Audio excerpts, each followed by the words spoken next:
Redmi Note 15 Pro 15 Pro Plus மொத்தம் 2 phone வந்து launch பண்ணிருக்காங்க இந்த வாரத்துல. Redmi Note 15 Pro plus 5G நம்ம கிட்ட இருக்குது சரிங்களா. இந்த போனை பொறுத்த வரைக்கும் உங்களுக்கு வந்து வெயிட்னு பார்க்கும்போது 207 கிராம் வந்திருக்கு, வெயிட்டா தான் இருக்கு கொஞ்சம் சரிங்களா. டைமென்ஷன் வந்து பாருங்க, திக்னஸ் பார்க்கும்போது 8.5 mm திக்னஸ் வந்து கொடுத்துருக்காங்க. திக்னஸும் கொஞ்சம் அதிகமாக தான் இருக்கும் சரிங்களா, கண்டிப்பா தெரிஞ்சுக்கோங்க.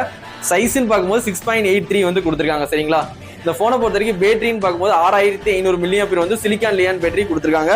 100 வாட்ஸ் வந்து ஃபாஸ்ட் சார்ஜிங் சப்போர்ட்டும் கொடுத்துருக்காங்க. உங்களுக்கு அவுட் ஆஃப் பாக்ஸ்லேயே உங்களுக்கு வந்து சார்ஜர், கேபிள், நல்ல குவாலிட்டியான கேஸ் எல்லாமே ஃப்ரீயாவே ப்ரொவைட் பண்ணிடுறாங்க.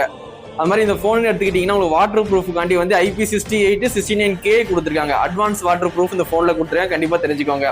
அது மாதிரி ப்ரொடக்ஷனுக்காண்டி வந்து கொரில்லா கிளாஸ் கொடுத்துருக்காங்க. கார்னிங் கொரில்லா கிளாஸ் விக்டஸ் 2 கொடுத்துருக்காங்க, கண்டிப்பா தெரிஞ்சுக்கோங்க. இந்த கொரில்லா கிளாஸ் விக்டஸ் 2 வந்து கீழே போட்டாலும் உங்களுக்கு போன் வந்து டேமேஜ் ஆகாது, ஈஸியா ப்ரோக்கன் ஆகாது, கண்டிப்பா தெரிஞ்சுக்கோங்க சரிங்களா. உங்களுக்கு அவுட் ஆஃப் பாக்ஸ்ல Android 15 கொடுத்துறாங்க. HyperOS 2ல வந்து ரன் ஆகுது. 4 வருஷம் வந்து மெயின் அப்டேட் கொடுப்பேன்னு சொல்லி அவங்க ப்ராமிஸ் பண்ணிருக்காங்க. HyperOS உண்மையிலேயே சூப்பரா இருக்கு இந்த போன்ல. கண்டிப்பா இந்த போன் வேணும்னா கண்டிப்பா வாங்கி ட்ரை பண்ணுங்க. அதே மாதிரி ப்ளூடூத் வந்து 5.4 கொடுத்துருக்காங்க. ஒய்ஃபை வந்து 6, 6E ரெண்டுமே கொடுத்துருக்காங்க. ஒய்ஃபை 7 தான் லேட்டஸ்ட், இருந்தாலும் 6E வந்து கொடுத்துருக்காங்க சரிங்களா. NFC இந்த போன்ல இருக்கு, கண்டிப்பா தெரிஞ்சுக்கோங்க. அதே மாதிரி இன்டிஸ்பிளே ஃபிங்கர் பிரிண்ட் கொடுத்துருக்காங்க. இந்த போன்ல வந்து இன்டிஸ்பிளே ஃபிங்கர் பிரிண்ட் இருக்கு, ஆப்டிகல் ஃபிங்கர் பிரிண்ட் தான், அல்ட்ராசோனிக் ஃபிங்கர் பிரிண்ட் இல்லை, அதையும் கண்டிப்பா தெரிஞ்சுக்கோங்க. இந்த போனை பொறுத்த வரைக்கும் மொத்தம் 3 கலரு சரிங்களா. Mocha brown, blue colour, black colour. நம்ம கிட்ட இருக்க கலர் வந்து ப்ளூ கலர், ஒரு மாதிரியான ஸ்கை ப்ளூ.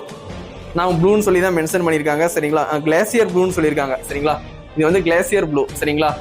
இந்த போனை பொறுத்த வரைக்கும் மொத்தம் 3 ரேட்டு ஸ்டார்டிங்கே சொன்ன மாதிரி தான். கண்டிப்பா வேணும்னா கண்டிப்பா எனக்கு கான்டாக்ட் பண்ணி வாங்கிக்கோங்க. இதுல வந்து கேமரான்னு பாத்தீங்கன்னா 200 மெகா பிக்சல் வந்து கொடுத்துருக்காங்க. 3rd ஜென்ரேஷன் சொல்லி அவங்க வந்து கிளைம் பண்றாங்க. அவங்க சௌமியை பொறுத்த வரைக்கும் 200 மெகா பிக்சல் தான் எப்பவுமே மெயின் கேமரா கொடுப்பாங்க. இது வந்து 3rd ஜென்ரேஷன் சொல்லி அவங்க கிளைம் பண்றாங்க. இதுல வந்து நீங்க 4K 13 fps வரைக்கும் நீங்க வீடியோ ஷூட் பண்ணிக்கலாம். செகண்டரி கேமரா வந்து உங்களுக்கு அல்ட்ரா வைடு கொடுத்துருக்காங்க, 8 மெகா பிக்சல் இருக்கு சரிங்களா. அதையும் கண்டிப்பா தெரிஞ்சுக்கோங்க. LED ஃபிளாஷ் சப்போர்ட்டும் இருக்கு. செல்ஃபி கேமரான்னு பார்க்கும்போது 32 மெகா பிக்சல் கொடுத்துருக்காங்க. அதில் நீங்க 1080p 16 fps வரைக்கும் நீங்க வீடியோ ஷூட் பண்ணிக்கலாம். அப்போ வந்து நீங்க ஃப்ரண்ட் கேமரால 4K எடுக்கலாம், செல்ஃபியில வந்து நீங்க 1080p தான் எடுக்க முடியும். அதையும் கண்டிப்பா தெரிஞ்சுக்கோங்க.